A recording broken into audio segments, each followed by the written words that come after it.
भारतीय गेंदबाजों पर नजर डाल लेते हैं, क्या करा उन्होंने। आर अश्विन, टर्न मिल रही है, परचेज मिल रही है, बाउंस मिल रही है, 3 विकेट ले चुके हैं वो। जी हाँ, जसप्रीत बुमराह ने भी गेंदबाजी करने लेट आए, उन्होंने भी 1 विकेट लिया, लेकिन वो जो 1 विकेट सबसे अहम होगा वहां पर शायद ईशांत शर्मा, वो 1 विकेट हर्ष। और मैं बात तो हम 2021 में कर रहे हैं, लेकिन मैं आपको वापस ले जाना चाहता हूं 2008। एक आपकी पीस ऑफ कमेंट्री जो मेरे जहन में बैठा हुआ है, आज ईशांत शर्मा ने 300 विकेट्स कर लिए, उनका पहला दौरा ऑस्ट्रेलिया में, और वो विकेट लेते हैं रिकी पॉन्टिंग का पर्थ में सुबह पहले सेशन में, और आपने कमेंट्री पे वो हम सबको बात बताई कि कैसे उनसे पूछा गया एक और करेगा, एंड ही सेड हाँ करूंगा। वहां से लेकर यहां तक की कैसे देखते हैं आप उस जर्नी को? बहुत अच्छा, लेकिन उस जर्नी आपको 2 पार्ट्स में करनी पड़ेगी। पहले पार्ट में देखिए कि मुझे नहीं लगा 300 तक पहुंच पाएंगे। मैं सच कह रहा हूं कि ईशांत शर्मा को हम देखते थे और कहते थे ईशांत शर्मा के रिस्ट पोजीशन पे 4-5 किताबें लिखी जा सकी, इतनी चर्चा हुई थी रिस्ट पोजीशन पे।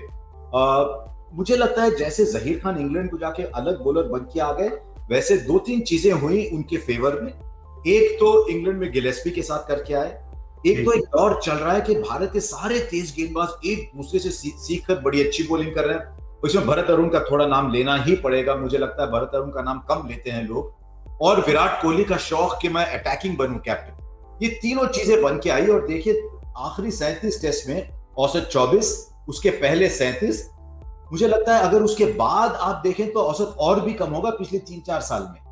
जी, 2018 से तो और भी बेहतर हो गया, लगभग 19 के औसत से उन्होंने 70 प्लस विकेट्स लिए हैं। जी, तो मतलब शानदार गेंदबाजी तो करी है, और उनसे जैसा तब उनसे 2008 में पूछा कि एक और करेगा, हाँ करूंगा, वो एक वर्कहॉर्स से बनकर उभर कर आए। उनको हर बार पूछा गया, हर बार कप्तान गेंद थमाते थे, मेरे हिसाब से कभी मना नहीं करते, वो आते हैं अपना काम करते हैं। इस टेस्ट मैच में भी हमने देखा एंड ऑफ द डे में आए, बॉल को थोड़ा रिवर्स कराया, अहम विकेट्स लिए, तो वो हमेशा वैसे किरदार भी रहे हैं टीम के। और लंबे स्पेल करते हैं, मुझे लगता है धोनी ने उनको ना एक बड़े डिफेंसिव रुख में रोल में इस्तेमाल किया था उनको। जब विराट कोहली आए उनको थोड़ा एग्रेसिव रोल में इस्तेमाल किया। लेकिन एक चीज है कि आप 10 साल खेलने के बाद भी क्या आप सीखना चाहते हैं और क्या आप खुद को एनालाइज करना चाहते हैं। कभी कभी ना तने जब सक्सेस बहुत जल्दी मिल जाती है आदमी को, तो शायद कभी कभी उससे सीख कम हो जाती है।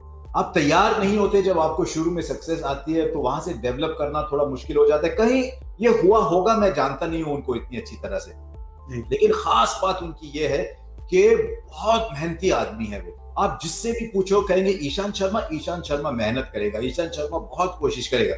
मैंने जेसन गिलेस्पी से बात की, उन्होंने बिल्कुल यही कहा कि ये बड़ा इंटरनेशनल प्लेयर है, वहां पे आ रहा है, पहले दिन उसने सामान रखा काउंटी क्रिकेट खेलने, और वो आ गया नेट पे, कह रहा है कि नहीं मुझे शुरू करनी है प्रैक्टिस। और ही वाज वेरी इम्प्रेस कि कितनी मेहनत करना चाहता है। और यही वजह है कि इतने एक्सपीरियंस के बाद सबसे जो उनका बेस्ट परफॉर्मेंस आ रहा है वो 10 साल के बाद आ रहा है।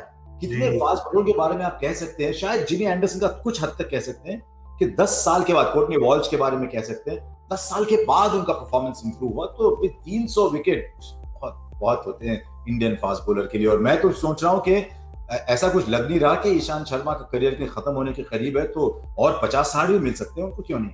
बिल्कुल सही बात है। सिर्फ 3 फास्ट गेंदबाज हैं उस लिस्ट में। कब से खेल रही है भारत टेस्ट मैचेस, और आप देख सकते हैं कितना मुश्किल होता है सस्टेन करना इतने लंबे पीरियड के लिए। और अर्षद जैसा कह रहे थे, मेहनत से मुकद्दर बनता है, इन्होंने अपना मुकद्दर मेहनत से बनाया है, और इसी के लिए ये एक इंस्पिरेशन है हर एक इंडियन के लिए, और हर जो भी ये स्पोर्ट देखते हैं उनके लिए।